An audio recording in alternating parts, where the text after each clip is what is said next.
Assalamualaikum warahmatullahi wabarakatuh.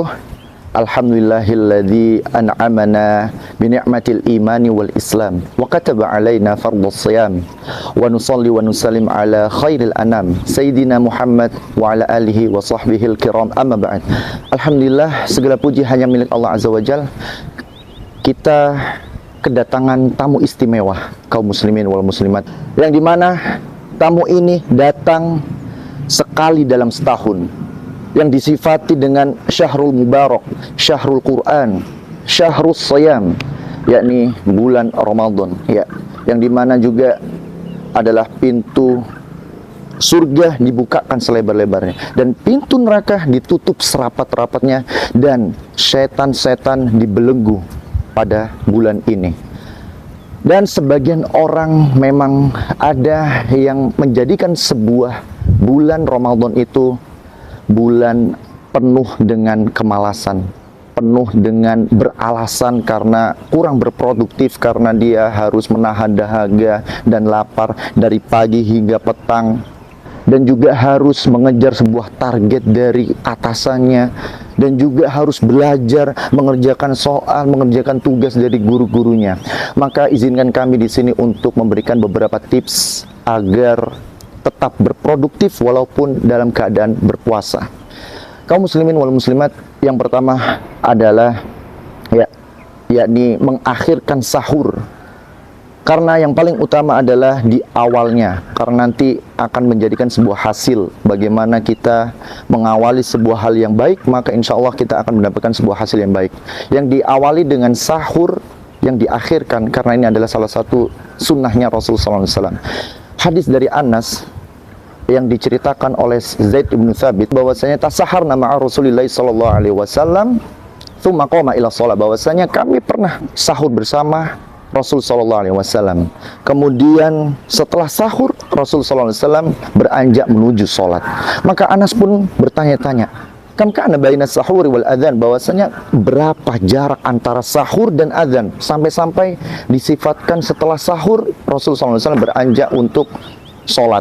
Maka jawaban Zaid bin Thabit, qadru khamsina ayat, bahwasanya kurang lebih antara ayat 50 ayat. Maka kita tahu bahwasanya membaca Al-Quran sebanyak 50 ayat berapa lama menghabiskan waktunya? 3 jam, 2 jam, atau bisa jadi kurang dari 1 jam. Hikmah untuk mengakhirkan saum salah satunya adalah yaitu mengikuti sunnah Rasulullah SAW, dan dari segi kesehatan juga sangat baik. Dan yang kedua adalah tidak tidur setelah sahur. Kenapa faktor ini tuh bisa terjadi? Karena penyebab utamanya adalah jarak antara sahur dan juga azan subuhnya itu terlalu panjang, terlalu lama. Bisa jadi ada sebagian orang yang sahur 2 jam kurang dari azannya, atau bahkan ada yang sahurnya bahkan di tengah malam. Maka dari itu di saat setelah sahur dia bingung kembali menuju kasurnya. Dan dari segi agama ini tidak diperbolehkan, yakni makan sahur terlalu panjang atau makan sahur jaraknya terlalu lama. Karena sunnahnya adalah makan sahur dan waktu azannya itu mepet atau berdekatan. Dan yang kedua, dari segi kesehatan juga tidak dianjurkan setelah makan kita langsung untuk tidur. Dan yang ketiga, yaitu kita memiliki sebuah motivasi yang tinggi. Bagaimana kata Rasul sallallahu alaihi wasallam, dan cukuplah bagi kita untuk menjadikan motivasi ini menjadi sebuah motivasi untuk kedepannya selama bulan Ramadan. Man shoma ramadanan imanan wahtisaban ghufirallahu ma taqaddama min dzambi, bahwasanya siapa yang berpuasa pada bulan Ramadan dengan 2 syarat, imanan wahtisaban, yaitu dengan ketakwaan, keimanan, dan juga mengharap pahala, maka apa konsekuensinya? Ghufirallahu ma taqaddama min dzambi, maka Allah akan menghapuskan dosa yang telah lalu. Maka ini adalah sebuah motivasi yang tinggi yang seharusnya umat Islam dimanapun engkau berada, ya, jangan dijadikan bulan Ramadan sebagai bulan untuk bermalas-malasan. Karena kita tahu bahwasanya Syahrul Mubarak, bulan yang penuh keberkahan, ya.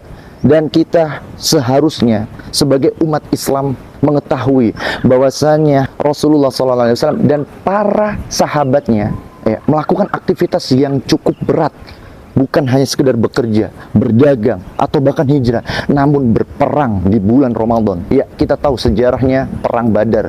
Dan kalau kita mendengar, membacanya sejarah itu, Perang Badar berada di bulan Ramadan.